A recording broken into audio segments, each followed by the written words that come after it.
Muy buenas noches, bienvenidos a COSUR.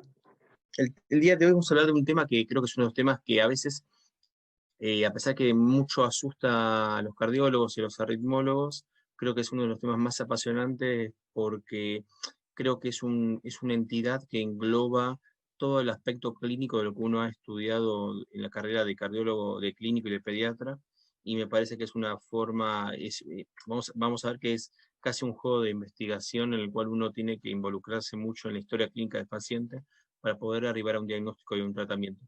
Y eso creo que es lo que lo hace más interesante.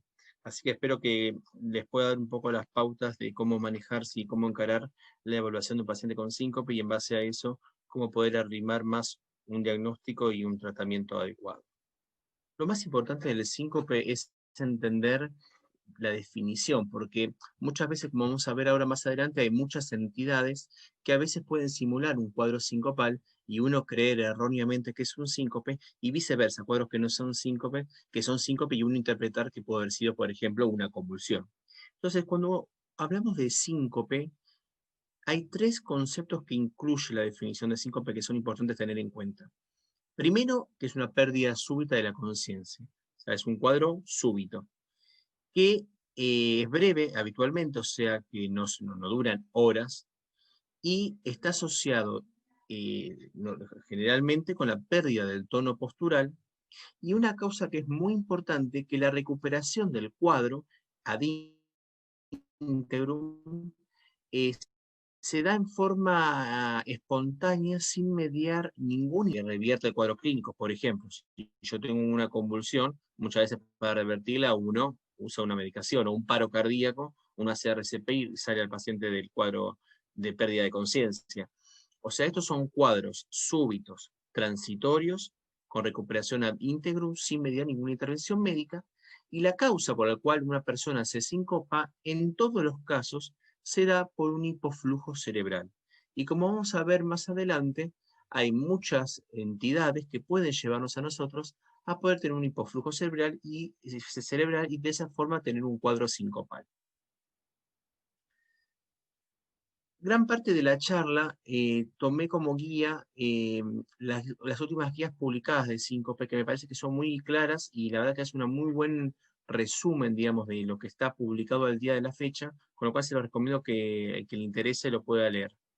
Lo que es importante que cuando uno tiene un paciente con una pérdida transitoria de la conciencia, obviamente que uno lo primero que define es, según la severidad del cuadro clínico, si tuvo traumatismo de cráneo o un trauma severo, o si no tuvo trauma. ¿Por qué? Porque obviamente muchas veces eso nos va a indicar no solamente la severidad del cuadro, sino la indicación o no de la internación. Pero como dijimos recién, uno de los cuadros que nos puede dar trastorno, pérdida transitoria de la conciencia son los síncopes, pero sabemos que hay otros cuadros que también nos puede dar pérdida transitoria, que no son cuadros sincopales, como por ejemplo las convulsiones, ya sean en su forma tónica, clónica o tónico-clónica generalizadas. Cuadros de descarte como los psicogénicos, que son gracias a Dios muy poco frecuentes, o más aún cuadros más raros como el robo de la subclavia, que no es tan común de ver, o en gente adulta, que no es el caso de los pediátricos, los ACV vertebrovacilares o los AIT o hemorragias subaracnoideas. Pero quizás los dos cuadros que son más comunes, que uno a veces tiene que diferenciar, son los cuadros sincopales de las convulsiones. Cuando uno se involucra ya un poco más en el estudio de un paciente con síncope, como dijimos recién, la causa principal es el hipoflujo cerebral. A partir de ahora quiero que sus cabezas siempre recuerden estas tres entidades porque son las tres entidades que ustedes siempre van a tener que pensar cuando ustedes evalúen un paciente con síncope.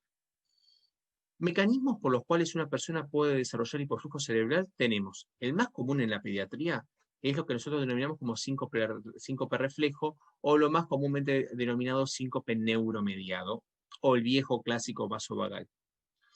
La causa principalmente se da por una hiperactivación simpática que genera un reflejo secundario parasimpático y de esa forma vamos a tener una disminución de la presión más menos una disminución de la frecuencia cardíaca, lo que nos va a llegar en forma secundaria a un hipoflujo cerebral y de esa forma a un cuadro sincopal. Otro cuadro muy importante son, que se ven también muy frecuentemente en pediatría, es el síncope secundario, un cuadro de hipotensión ortostática. En este caso, vamos a ver que acá principalmente lo que ocurre es una disminución brusca de la presión arterial y en forma secundaria una disminución del flujo cerebral y por ende un cuadro sincopal. Y por último, a pesar de ser, gracias a Dios, el de menos prevalencia en pediatría, es el que tiene mayor impacto en mortalidad en los síncopes pediátricos, que corresponde al síncope de causa cardiogénica o cardíaca.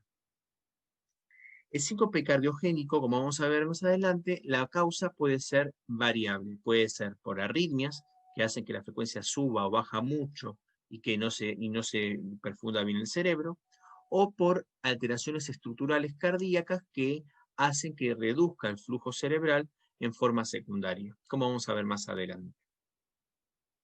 Entonces, cuando uno empieza a evaluar cómo es la historia natural de los síncopes, uno puede encontrar dos grandes momentos en nuestra vida en los cuales se producen incrementos en la incidencia de cuadros sincopales. Uno de los picos se da en la adolescencia o en la infancia, que corresponde a la mayor incidencia de síncope vasovagales. Luego hay una reducción con el paso de los años de los síncopes vasovagales y a partir de los 50 años comienza a verse un nuevo incremento en la incidencia de síncope que se da principalmente por la aparición de los síncopes, no solo vasovagales, sino también los de origen cardiogénico. Entonces, volviendo a la diapositiva previa, donde nosotros a partir de ahora dijimos tenemos que setear nuestro cerebro en estos tres cuadros sincopales que habíamos discutido, con respecto al síncope neuromediado, que es el más común en la pediatría, hay distintos subtipos. Uno de los clásicos es el síncope vasovagal, pero también se encuentran otros tipos como los síncopes situacionales, que son los que se dan ante determinados gatillos, como por ejemplo con los postprandiales, cuando uno va al baño ya sea a orinar o a defecar, también ante un pinchazo, ante el dolor. Son todas situaciones que pueden gatillar respuestas parasimpáticas o vasovagales. Con respecto a la hipotensión ortostática, hay tres entidades bien definidas que uno tiene que sospechar cuando un paciente pediátrico está con hipotensión ortostática. La más común en pediatría, obviamente, es la depresión por volumen, que como ustedes saben, la principal causa es la deshidratación, menos frecuentemente las hemorragias.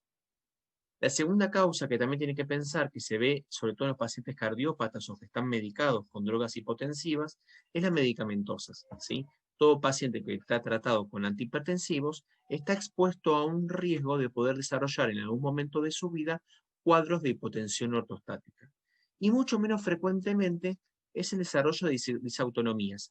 Las disautonomías en pediatría, las primarias son muy poco frecuentes, se ven más generalmente en gente grande, pero sí he visto chicos con disautonomías secundarias.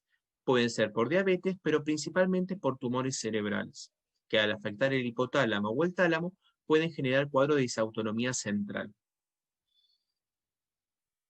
Con respecto al síncope cardiogénico, hay dos subgrupos que ustedes tienen que pensar. O sea, cuando ustedes van organizando su dinámica de pensamiento en el síncope, primero encaran estos tres grupos. Y luego, cuando están evaluando el cardiogénico, lo subdividen en dos grupos. Las causas arritmogénicas y las causas por enfermedad estructural asociada. Con respecto a las arritmias, ustedes saben que tenemos dos grandes grupos, las bradicardias y las taquicardias. Ambas pueden manifestarse con síncope.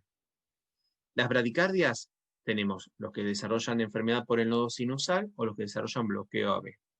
Y las taquicardias, a pesar que tenemos las taquicardias ventriculares y las supraventriculares, por lejos, las que se asocian mucho más con el síncope son las taquicardias ventriculares.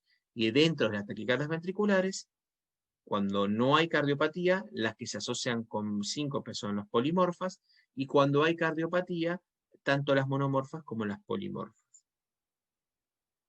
Con respecto a la presencia de enfermedad estructural asociada a síncope, no cualquier patología estructural se asocia frecuentemente con síncope. Hay un subgrupo que son los que quizás más se asocian con él, por la enfermedad estructural en sí. Y las que más se asocian son las que se asocian con hipoflujo con obstrucciones de salida a nivel del ventrículo izquierdo o a nivel de las ramas pulmonares. Es por eso que las cardiopatías que se asocian más frecuentemente con síncope tenemos las estenosis aórticas severas o críticas, las miocardiopatía hipertróficas obstructivas, el tromboembolismo del pulmón, la hipertensión pulmonar severa y en algunos casos la disección aórtica. Hay otras cardiopatías que también se asocian con síncope, como la miocardiopatía dilatada y las restrictivas, pero el mecanismo es por arritmia, no tanto por la cardiopatía en sí. Y ahora vamos a entrar en la parte más importante de la charla, el interrogatorio. ¿Y por qué digo esto?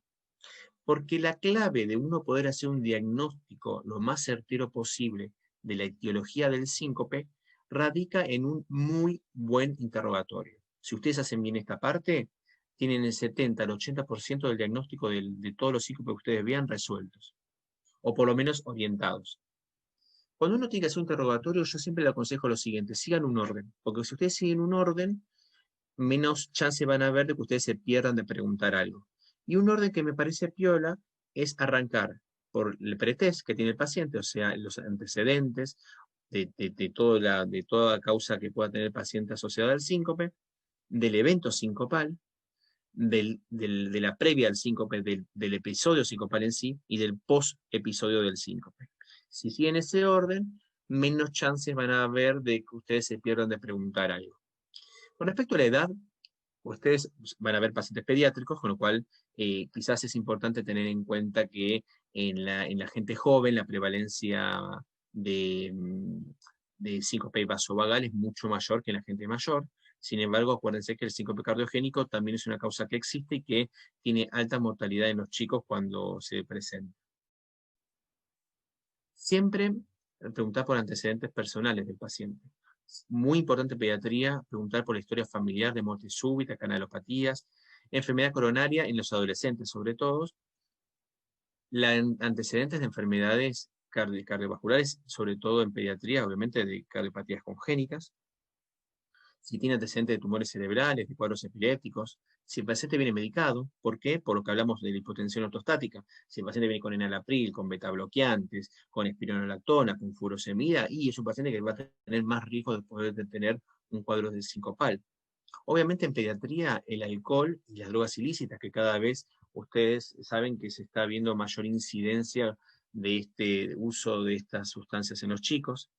Obviamente es muy importante saber si en el caso de que ya haya tenido síncopes previos, es muy importante saber cuándo fue el primer episodio que tuvo su primer cuadro sincopal y cuánto fue el número de episodios que tuvo desde su primer episodio hasta el que ustedes están evaluando.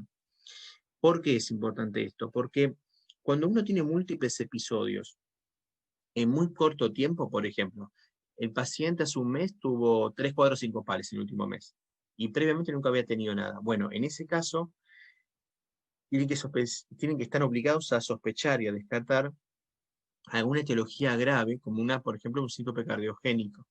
Mientras que si el paciente tiene síncopes muy esporádicos, una vez cada 2 años, bueno, eso es más común de los síncopes vasovagales u ortostáticos. Otra cosa que es importante es obviamente preguntar sobre el contexto previo al síncope.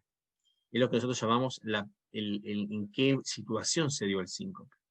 Primero, siempre preguntar la posición, porque la posición nos va a orientar sobre a cuál de estos 3 grupos podría llegar a arrimarse más el diagnóstico. Por ejemplo, los pacientes que se dan con síncopes en la posición de estando parado mucho tiempo, por ejemplo, o cuando estuvo sentado o acostado mucho tiempo y se levanta de golpe, bueno, son factores que se asocian más con el síncope ortostático. Mientras que si el paciente estaba sentado o acostado y se sincopa, eso es un signo de bastante gravedad, sobre todo cuando está acostado, que nos tiene que hacer pensar más en un síncope arritmogénico. Obviamente la actividad que estaba haciendo el paciente. Si el paciente estaba sentado mirando la televisión sin hacer nada, y bueno, uno tiene que sospechar en algo arritmogénico, mientras que si el paciente, ni habla si estaba durmiendo, pero ahí es más difícil. Ahora, si es el cambio de postura, dijimos, más del ortostático. Si fue durante el esfuerzo, y esto es muy importante, todo síncope que se dará intraesfuerzo es mandatorio estudiar y descartar la causa cardiogénica o defecar. Bueno, eso nos hace pensar en un síncope neuromediado. Siempre se da en lugares con mucha gente, en lugares calurosos, si estuvo parado mucho tiempo, por ejemplo, en el colegio, en un acto, si fue después de comer. Todo eso nos hace pensar más en síncopes ortostáticos o neuromediados. Y obviamente los factores precipitantes, si fue en el contexto de un dolor fuerte, con el movimiento del cuello, con un miedo, que en pediatría se ve mucho eso. Una vez que uno ya preguntó sobre el contexto del síncope, después tenemos que pensar cómo empezó el síncope. Principalmente la presencia de pródromos. Siempre los pródromos son importantes porque nos puede orientar sobre cuál de estos tres grupos de síncope puede ser. Por ejemplo, si el paciente previo al síncope tuvo náuseas, vómito, molestia abdominal, sudoración, son síntomas que se ven habitualmente en los pacientes con cuadros vasovagales u ortostáticos. Mientras que la presencia de palpitaciones, dolor de pecho, bueno, es más común en los síncopes arritmogénicos o ya sea por arritmias o por enfermedad estructural. Siempre también los síntomas nos orientan sobre cuál puede ser la patología. En pediatría, la disnea súbita puede asociarse en el TEP en algunos casos, no siempre, es poco frecuente. Las náuseas, los vómitos y la sudoración en los vasovagales, bien. El tema de la relajación de esfínteres, ¿sugiere convulsiones? No, no sugiere convulsiones, digamos, porque está muy bien estudiado que muchos pacientes con síncope vasovagales pueden tener relajación de esfínteres, con lo cual no es algo que ayude mucho para orientarnos sobre la causa neurológica o no del síncope. Con respecto al evento en sí, al síncope, obviamente el paciente no nos va a poder responder nada porque el paciente pierde la conciencia, pero ahí es muy importante interrogar al testigo si es que hubo. ¿Qué cosas uno le puede preguntar? Bueno, por un lado, la forma en que se cayó el paciente, cómo se desmayó. ¿Por qué? Porque si el paciente refiere que vio que intentó agarrarse de algo, que se fue arrodillando, que se trató de acostar, bueno, son cuadros que nos hacen pensar más en que hubo algo progresivo que se desarrolló, como por ejemplo una baja de presión progresiva. Ahora, si el paciente se desmayó de golpe sin preaviso, eso nos tiene que hacer pensar en una causa arritmogénica. Preguntar sobre el color de piel. Es muy común que los pacientes que tienen baja depresión o asociada al síncope se ponen pálidos, sudorosos, mientras que la causa cardiogénica, sobre todo cuando son por TB polimorfas, pueden llegar a desarrollar cuadros más de cianosis. Obviamente, ¿cuánto tiempo estuvo sin pérdida de conocimiento? Esta parte es complicada preguntarla, porque siempre el familiar les parece que es una eternidad el tiempo que pasó. Pero cuando ustedes empiezan a afilar un poco más la pregunta y lo orientan al paciente, saben si fueron rápidos segundos o pocos minutos, o si el paciente realmente estuvo estuporoso durante más de 10 minutos. Generalmente los cuadros sincopales de origen hipotensivo recuperan rápido, habitualmente, igual que los arritmogénicos. La forma de respirar, muchas veces cuando el paciente hace TB polimorfa o un síncope secundario, una arritmia grave, muchas veces empieza con una restricción tipo gasping, que eso a veces algunos familiares te lo pueden manifestar, y obviamente si vieron movimientos tónico-clónicos. Si el paciente tuvo movimientos tónico-clónicos, es importante definir la relación temporal con el síncope. ¿Por qué? Porque si ustedes tienen un paciente que el familiar le dice, no, el paciente estaba sentado y comenzó a tener movimientos involuntarios y después se desmaya, bueno, pueden pensar, como el caso que presentamos hace 3 semanas, de que tuvo una convulsión que secundariamente se sincopó o se perdió la conciencia. Pero si el paciente se desmayó y luego después comienza con los movimientos tónico-clónicos, tienen que pensar que la causa fue un síncope con hipoflujo cerebral severo que secundariamente le dio convulsión. Y una vez que ya preguntaron sobre el episodio, obviamente preguntar sobre el estado postsincopal. Generalmente es muy parecido al presincopal. Cuando el paciente quedó con náuseas, vómitos, frialdad, estuvo con mareos, bueno, generalmente es más común de los cuadros hipotensivos. Si persiste con palpitaciones, bueno, es más común de las taquicardias. Bien. Bueno, para poner un poquito más de dinamismo, vamos a ir desarrollando 3 casos clínicos en paralelos. El caso A es un paciente de 14 años que consulta por síncope. Y antecedente de un episodio previo de hace un año, que en el contexto de sacarle sangre se había sincopado, no tiene antecedentes cardiovasculares, no toma ninguna medicación, y en este cuadro comienza con un dolor intenso abdominal, con vómitos, y posteriormente a ese cuadro se sincopa. Refiere que inició con mareos, palidez y sudoración previo al desmayo, y que se recuperó medianamente rápido, quedando un poquito mareada. El caso B es un paciente de 12 años, varón, que es el segundo episodio que presenta ya en el año, no tiene antecedentes cardiovasculares, no toma ninguna medicación, y en este caso presenta un síncope luego de 2 horas de estar con un entrenamiento en un día bastante caluroso, no había desayunado mucho ese día, estaba parado, estaba por ir tomando agua, y empieza a sentir mareo, palidez, sudoración, y se sincopa. Se recupera inmediatamente una vez que queda en posición de acostado, y tuvo bastantes minutos con mareo hasta que terminó de recuperarse. El tercer paciente es un chico de 9 años, consulta por síncope, es el segundo episodio sincopial que presenta en el último mes, tiene antecedente de un padre con muerte súbita a los 30 años de causa desconocida, no toma ninguna medicación, y presenta un síncope mientras estaba jugando un partido de fútbol. También no tuvo precedido de ningún pródromos, y refiere el familiar que notó ciertos movimientos tónico-clónicos breves luego del desmayo. También se recuperó a los pocos minutos. Entonces, vamos a seguir desarrollando el caso clínico. Cuando uno ya hizo el interrogatorio, el segundo paso es el examen físico. Siempre es importante evaluar los signos vitales. Y dentro de los signos vitales, la presión arterial. La presión arterial no solamente es medir la presión arterial, sino que es importante evaluar el ortostatismo. El ortostatismo, como vamos a ver más adelante, es evaluar comparar la presión arterial en la posición de estar acostado a estar parado, con una diferencia de 5 minutos. Una caída de la presión arterial mayor al 20% es indicativo de que el paciente está ortostático, al igual que un incremento del 20% de la frecuencia cardíaca basal. Obviamente la frecuencia cardíaca para ver si el paciente tiene taquicardias, la respiratoria, hacer la auscultación cardíaca para obviamente ver si hay soplos, hacer un breve examen neurológico para ver si el paciente no tiene algún foco,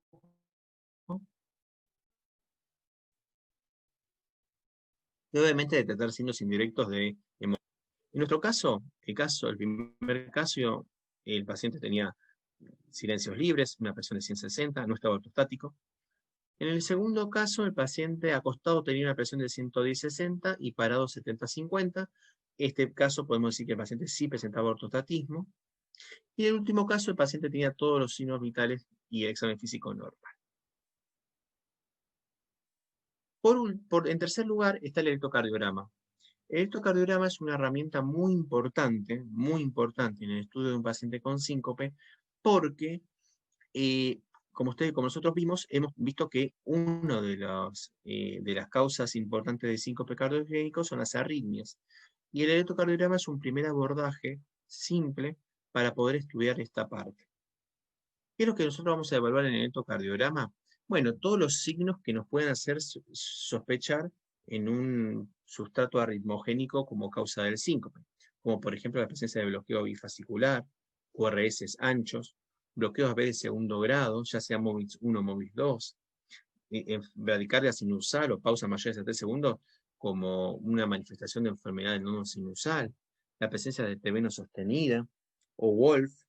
Obviamente, siempre evaluar la presencia del QT prolongado, principalmente el corto es más raro, o trastornos en la repolarización, sobre todo en la cara inferior y lateral, que son los que más se asocian con síncope y muerte súbita.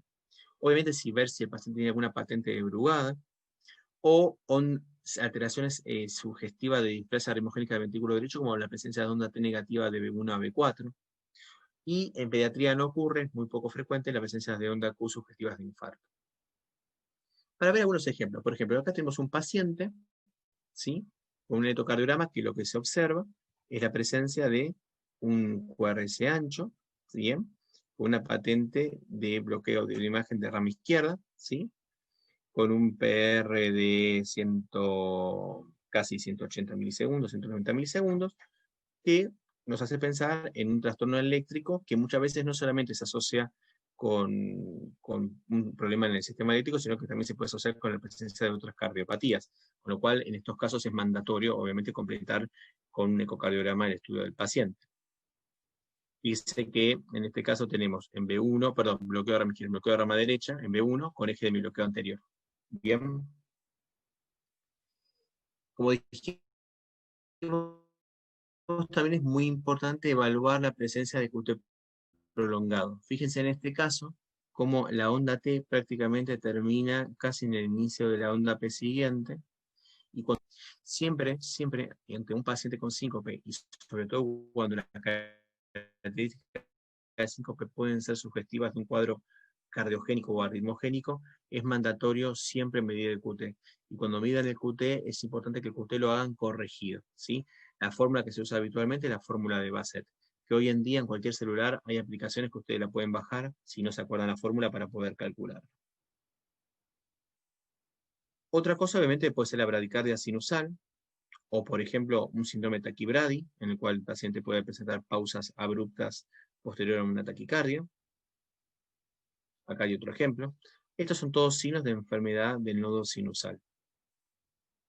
También podemos ver en el electro trastornos en el nodo AB, como bloqueos AB de primer grado, bloqueos de segundo grado tipo MOVIX 1, como vieron con el doctor Bustillo, MOVIX 2, o la presencia de bloqueo AB completos, donde hay una total disociación eléctrica entre las aurículas y los ventrículos, y quizás es uno de los signos más graves de bloqueo AB y de relación con síncope. También podemos tener pacientes con un PR corto, con una gran onda delta, como en este caso, y tener un Wolff-Parkinson-White. Como vimos en la charla previa, el Wolff se asocia a síncope, y el síncope y el Wolff es un signo premonitorio o de riesgo de poder presentar muerte súbita. Con lo cual, síncope y Wolff requiere tratamiento con urgencia. También nos podemos encontrar un paciente como el siguiente, donde tiene una clara patente de Brugada, tipo 1, ¿sí? Que el tipo 1 es la que se asocia más fuertemente con síncope y con muerte súbita. La morfología característica de un punto J supradesnivelado de más de 2 milímetros con un supra-ST y T negativa es característico de la patente de Brugada tipo 1. Vamos a ver los electrodos en nuestros casos. Caso A. El electrocardiograma totalmente normal, un ritmo sinusal con un eje de 60 grados, QRS angosto, QT normal, perfecto. Caso B, lo mismo, sinusal 60 grados, QT normal, nada sugestivo de nada. Caso C, y acá nos llama la atención ya algunas cositas. Por un lado, vemos que es un ritmo sinusal con un PR normal, pero ya el QRS nos llama un poco la atención, tiene un bloqueo incompleto de rama derecha, que hasta ahí uno podría decir, bueno, como cualquier paciente pediátrico, muy común de ver. Y cuando uno observa el QT, ya ahí sí llama más la atención. Hay un QT claramente muy prolongado, a expensa de un segmento de ST, como se ve muy bien en D2, muy bien en las precordiales. Y este paciente, ya con un síncope, con las características que vimos, y un electro con estas características, nos tiene que hacer pensar fuertemente en una causa arritmogénica del cuadro sincopal. Entonces, ¿qué cosas tenemos que tener en cuenta a raíz de todo esto, del interrogatorio, del examen físico y del electro? ¿Cuáles son los tips o los porotos que uno va juntando para poder definir si nuestro paciente tiene más chances de tener un síncope vasovagal, ortostático o cardiogénico? Con respecto al síncope cardiogénico, ¿qué tenemos que evaluar? Bueno, antecedente de cardiopatía estructural, antecedente familiar de muerte súbita o canalopatías, si el síncope fue durante el esfuerzo o estando acostado o sentado, si tiene trastornos en el electro, y si tuvo palpitaciones asociadas al síncope, son todas características que usted tiene que sospechar en un síncope cardiogénico. Con respecto al síncope vasovagal, generalmente son pacientes que no tienen cardiopatía, que tienen ya historia previa de síncopes alejadas, que generalmente está asociado a algún factor precipitante o desencadenante, que generalmente se asocia con muchas veces estando mucho tiempo parado, en contexto de mucha gente o poca ventilación, puede ser después de comer, o en algunos casos después de un ejercicio intenso. Y el síncope ortostático es más sencillo porque generalmente se da con los cambios de posición, generalmente está relacionado a la ingesta de alguna medicación nueva hipotensiva, o también cuando uno está mucho tiempo en lugares calurosos o parado, también se predispone más a los cuadros ortostáticos, ni hablar si el paciente está cursando una diarrea o un estado hipovolémico. Entonces, acá lo que se tiene que llevar, aparte de todo esto, que el factor predictivo de muerte más importante en un paciente con síncope es la presencia de enfermedad estructural cardíaca o el antecedente de una canalopatía. Todo paciente con cardiopatía estructural significativa, a pesar de que no sea la que vimos la estenosis aórtica, una miocardiopatía dilatada, un falot, que presenta síncope, tiene que darle mucha importancia porque puede ser una manifestación de una arritmia asociada a la cardiopatía. Ni hablar si el paciente ya tiene una canalopatía, porque síncope y canalopatía son signos premonitorios de muerte súbita. Con respecto al manejo del síncope, ustedes saben que, bueno, lo primero que tenemos que definir es si el paciente fue realmente un síncope o no, con todo lo que hablamos hasta ahora. En el manejo en la guardia, muchas veces solamente con todo lo que hicimos, el interrogatorio, el examen físico y el electro, y midiendo el ortostatismo, ya en pediatría, entre el 70 y el 80% ustedes hacen diagnóstico. Si el diagnóstico es ortostático o vasovagal, hacen el tratamiento que corresponde de eso. Y si el paciente tiene un trastorno eléctrico que lo justificaba, como un bloqueo AB, un Wolf, ajustan el tratamiento a esa enfermedad y lo siguen manejando en forma ambulatoria. Ahora, ¿qué pasa cuando el paciente tiene un diagnóstico incierto, porque no le llega a encajarlo en ninguna de las tres casilleros? Bueno, en ese caso es muy importante hacer una estratificación del riesgo inminente que puede tener el paciente de poder tener una complicación asociada al síncope. En pediatría, lo más importante es descartar que no se les esté escapando la tortuga, que sería que el paciente esté teniendo un síncope arritmogénico y que le esté expuesto a un riesgo de muerte súbita. Entonces, obviamente con un paciente que no tiene diagnóstico cierto, bueno, un ecocardiograma es fundamental porque con eso ustedes descartan las cardiopatías y ya sacan un grupo del medio. Y si el paciente tuvo muchos eventos en corto tiempos o con trauma, o tiene factores de riesgo para poder tener una canalopatía, siempre es aconsejable dejarlo 24 horas monitorizados e inclusive hacer algunos estudios internados para tratar de reducir el riesgo al máximo o tratar de llegar a un diagnóstico de certeza lo más rápido posible y de esa forma poder establecer un tratamiento rápido. ¿Cuáles son los criterios de alto riesgo que ustedes tienen que tener en cuenta al momento de tener que decidir qué paciente hay que quizás monitorizar un poquito más intensamente? Bueno, obviamente la presencia de enfermedad estructural cardíaca es fundamental. O sea, si el paciente ya tiene antecedentes de cardiopatía congénita o de miocardiopatía dilatada con insuficiencia cardíaca, valvulopatías, si ya tiene antecedentes de taquicardias ventriculares o ustedes escuchan un soplo nuevo a nivel de examen físico, bueno, son todos criterios a tener en cuenta para quizás internar al paciente y estudiar un poco más exhaustivamente internado. Obviamente,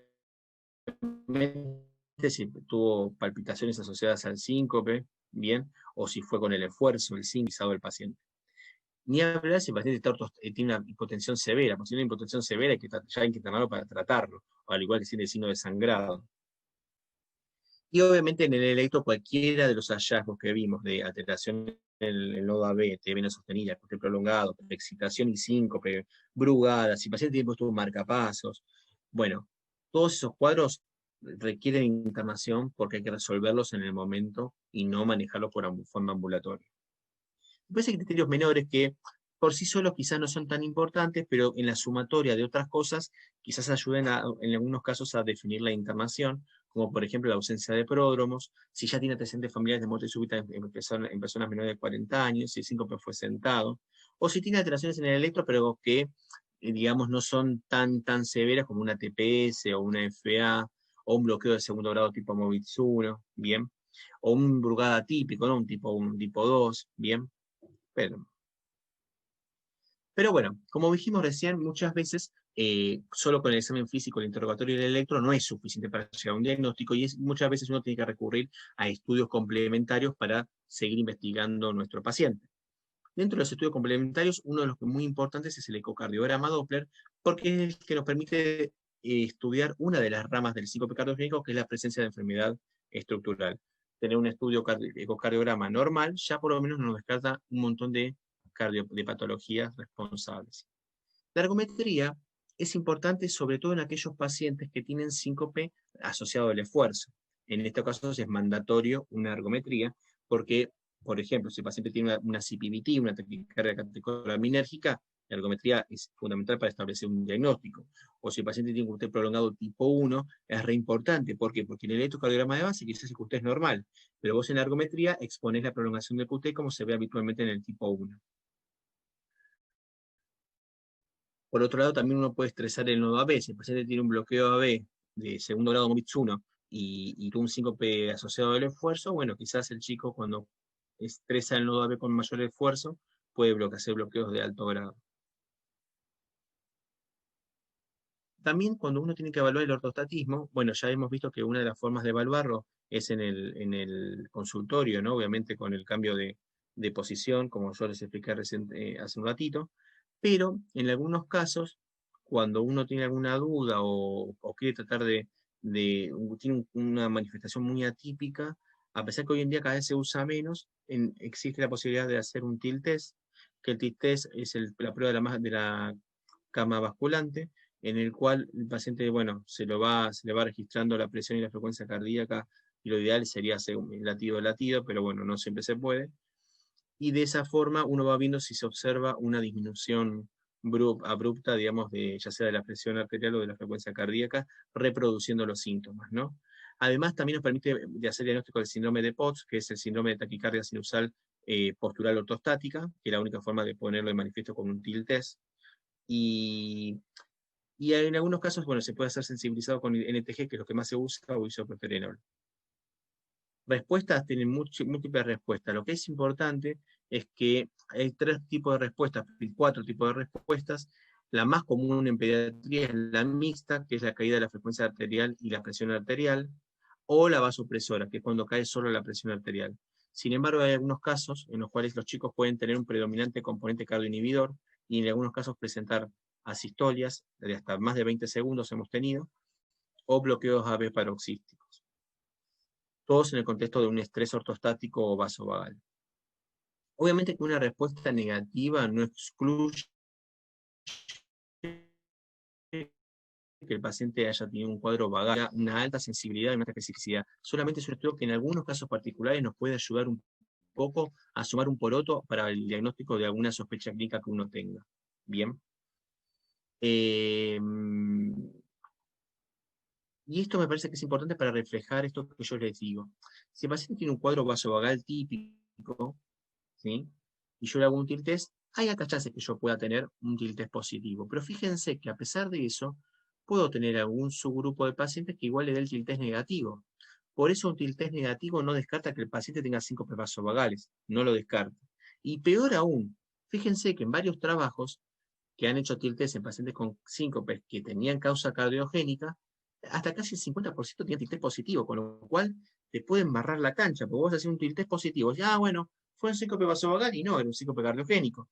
Por eso el tilt test no es un estudio que se tiene que apoyar para hacer diagnóstico de nada. Solamente es un estudio que suplementa o complementa cuando uno tiene una sospecha diagnóstica que ante una cierta duda, digamos, puede ayudar para tener un dato más, solo para eso. Después tenemos el monitoreo electrocardiográfico. Monitoreo hay muchísimas formas de poder hacerlo, el monitoreo del ritmo cardíaco. Una que se ha usado durante mucho tiempo es el monitoreo intrahospitalario. ¿Qué significa? El paciente llegó con síncope a la guardia, lo dejo 24 horas monitorizado para ver si le pesco algo en el ritmo cardíaco. La verdad es que los estudios demuestran que la tasa de diagnóstica va desde un número tan bajo de 1,9% a un máximo de 17%. ¿Qué significa? Que las chances de uno poder diagnosticar algo en las primeras 24 horas de un giro, en algunos casos, quizás se justifica igualmente hacerlo por el riesgo de, cuando uno sospecha un síncope arritmogénico, bueno, el riesgo de muerte súbita. Entonces, por lo menos uno se cubre tratando de ver si no pescan ese 2 al 17% algún rédito diagnóstico. La otra forma de estudiar el ritmo cardíaco es con el Holter de 24 horas. También la tasa diagnóstica es muy baja, está entre 1 y el 2%. Sin embargo, es un estudio que es muy fácil de disponer y cuando te da positivo es contundente para el diagnóstico, con lo cual es uno de nuestros caballos de batalla para arrancar estudiando un síncope de sospecha cardiogénica. Sin embargo, tiene que tener en cuenta que es una lotería, porque si justo ese día el paciente no tuvo nada y anduvo perfecto, el Holter le puede dar perfecto y eso no descarta que tenga un síncope arritmogénico. Es por eso que hoy en día se están desarrollando nuevos dispositivos con la capacidad de tener mayor cantidad de registro, digamos, del ritmo cardíaco. Y tenemos, por ejemplo, grabadoras de eventos externos o smartphones que te pueden registrar la frecuencia cardíaca o un trazado de una tira de D1. Pero ¿qué pasa? El problema de estos dispositivos es que requieren la conciencia del paciente para activarlo. Entonces, para los cuadros de palpitaciones es buenísimo, pero para los síncopes donde el paciente pierde la conciencia, y es poco útil. Entonces, quizás no sería el mejor método para estudiar un cuadro sincopal. Después tenemos los loop recorders externos, que son ya dispositivos como, para que ustedes tengan una idea, como si fuese un holter de mayor duración, que ya al tener un registro continuo por mucho más días, la tasa diagnóstica de un 2% incrementa hasta casi un 24%, y obviamente las principales causas diagnosticadas son las bradicardias y en segundo lugar las taquicardias, ¿sí? Lo que es importante es que muchas veces los pacientes que tienen síncopes arritmogénicos, cuando uno no los trata, la tasa de recurrencia es bastante rápida, breve, y es por eso que muchas veces con registradores de eventos externos de un mes, 2 meses, 3 meses, uno puede llegar a pescar un episodio y hacer diagnóstico. Hay millones de dispositivos y de formas. Tenemos estos que son tipo como un holter común, pero que tienen una longevidad mucho mayor de registro. Otros son adhesivos. Hay distintos subtipos de registradores de eventos externos. Los otros que tenemos, y son los que quizás más disponemos hoy en día, son los registradores de eventos internos.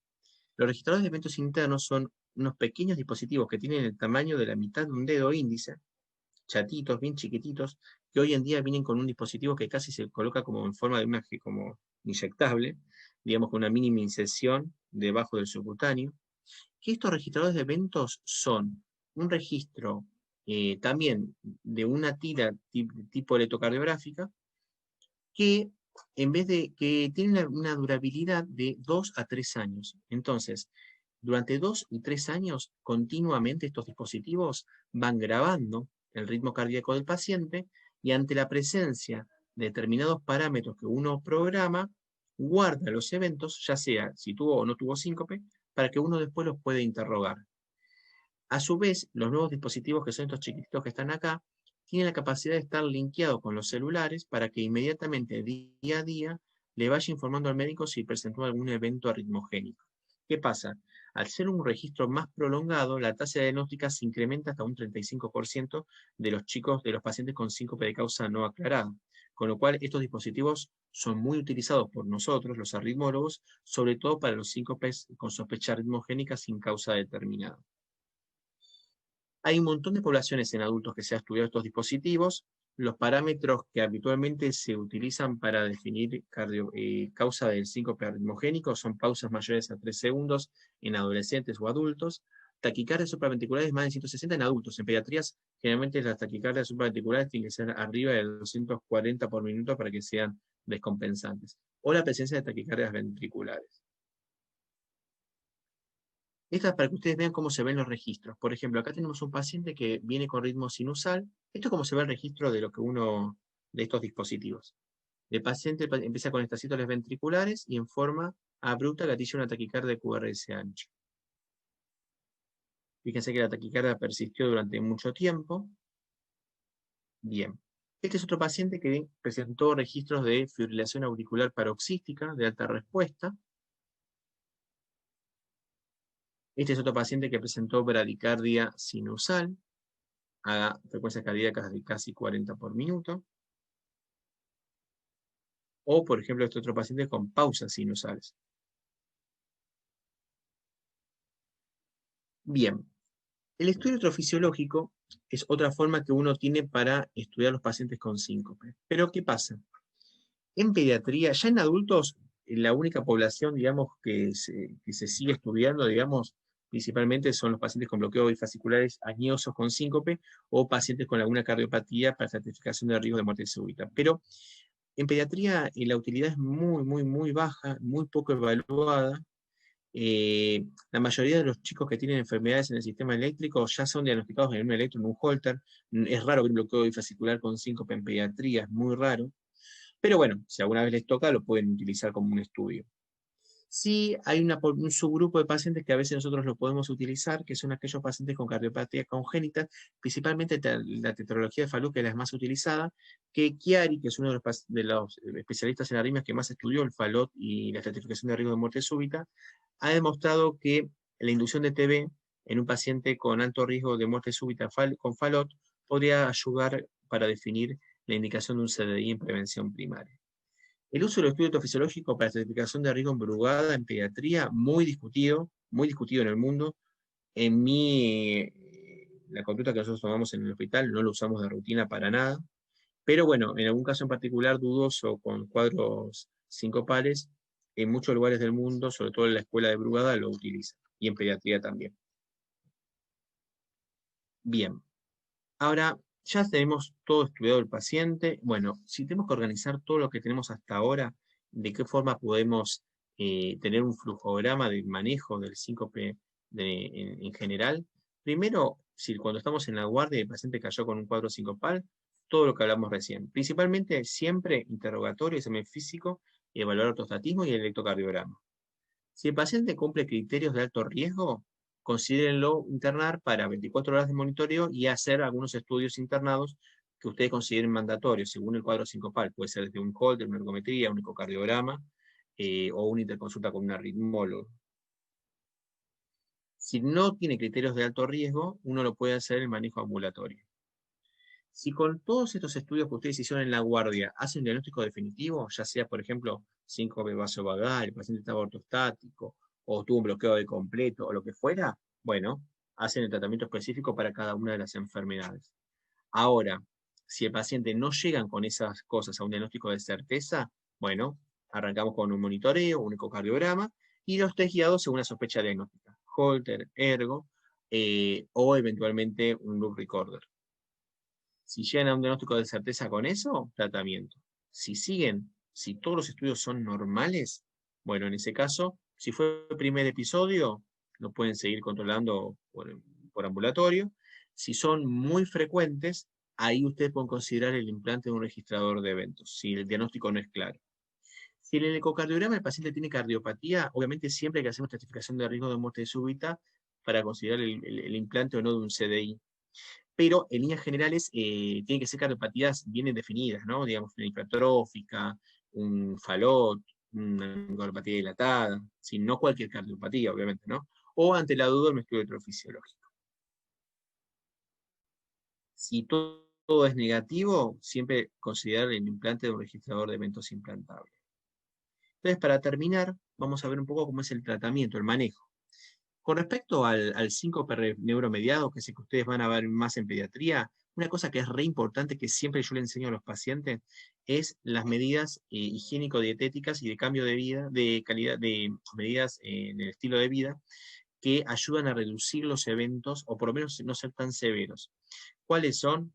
Y evitar los cambios de posturales abruptos, mantener una muy buena hidratación. Si el paciente es hipotenso, le libero la ingesta de sal. Siempre les aconsejo que tengan algo salado o líquido encima por si se sienten mareados. Les enseño las maniobras de contrapresión para, en el caso de que tengan pródomos, poder abortar el síncope. Evitar los lugares calurosos, bañarse con agua tibia, no con agua muy caliente, mantener siempre lugares ventilados, no estar mucho tiempo parado en el mismo lugar y si requieren hacerlo, mover las piernas. Ya con eso solo, créanme que al paciente lo ayudan un montón. En aquellos cuadros raros que a veces toca ver, me ha tocado, que son a pesar de eso muy, muy recurrentes o severos, si el paciente, la manifestación principal es la baja de presión, bueno, ahí uno puede utilizar o fluorocortisona o midodrine. Yo, a pesar que he usado las dos, el midodrine es un dolor de cabeza, no es fácil de conseguir, tiene efectos adversos, se da cada 8 horas. La verdad que no, es bueno, pero no, terminé utilizando más la fluorocortisona. Pero la evidencia es pobre y tampoco se crean que es la panacea, ayuda un poquito. Si el paciente tiene pródromos, siempre enséñenle las maniobras de contrapresión. Las maniobras de contrapresión hay un montón y créanme que ayudan un montón para evitar los síncopes. Bien, siempre si el paciente está tomando drogas hipotensivas, ajusten la dosis para evitar, digamos, que se siga hipotensando. Y de vez en cuando he tenido 2 pacientes con cuadros vasovagales, pero con pausas de más de 24 segundos, que estaban refractarios al tratamiento, y bueno, hemos terminado colocándole un marcapasos, pero es muy raro en pediatría, muy raro en pediatría. Lo mismo, es muy parecido al vasovagal, siempre enseñarle las medidas de cambio de estilo de vida, muy buena hidratación, liberar la sal si hace falta, tratar de manejar el tratamiento de las drogas hipotensoras, y si el paciente persiste con síntomas, enseñarle las maniobras de contrapresión. He utilizado en algunos casos de chicos con hipotensión ortostática severísima con disautonomía, el uso de medias compresivas, bien. Y bueno, en algunos casos también puede ayudar un poco el midodrina y la fluorocortisona. Con respecto al síncope cardiogénico de causa ritmogénica, ustedes saben que las dos principales causas es la presencia de enfermedad del nodo sinusal o de bloqueo AB. En pediatría, el síncope de bloqueo bifascicular es muy poco frecuente, sí es mucho más común por disfunción sinusal o bloqueo AB. Si el paciente tiene síncope y disfunción sinusal relacionada, marca pasos. Si el paciente tiene síncope y no aclarado y una disfunción sinusal que no esté relacionado con el síncope, ahí uno puede contemplar si poner síncope igualmente o si eventualmente poner un luricorde para constatar qué relación hay entre la disfunción sinusal y el síncope. Con respecto a las taquicardias, siempre, si es una supraventricular, una taquicardia supraventricular, siempre ablación. En el interín, nos puede manejar con drogas antiarrítmicas, no hay ningún problema, pero siempre ablación. Y las taquicardias ventriculares en pacientes sin cardiopatía, siempre ablación, siempre. Tratamiento farmacológico como puente. Si el paciente presenta cardiopatía o tuvo TB polimorfa por una canalopatía, ahí en ese caso siempre considerar el implante de un CDI, más menos ablación y fármacos. Entonces, para terminar, tratamiento síncope cardiogénico sencillo, según el caso irá a un marcapasos, un desfibrilador, a una ablación o un tratamiento farmacológico, si es una canalopatía. Si es síncope neuromediado, todo lo que hablamos recién, explicarle al paciente que es el buen pronóstico de este cuadro, las medidas higiénico-dietéticas, las maniobras de contrapresión. Es raro el marcapasos, bueno, en pediatría la inflamación bacteriana no existe. La fluorocortisona y la midodrine en casos muy aislados, en casos refractarios. Y el hipotensivo, más hidratación, ingesta de sodio, puede usarse midodrina o fluorocortisona según algunos casos. Bueno, espero que les haya servido un poquito de guía y bueno, y estamos abiertos para las preguntas que ustedes puedan tener en relación al 5.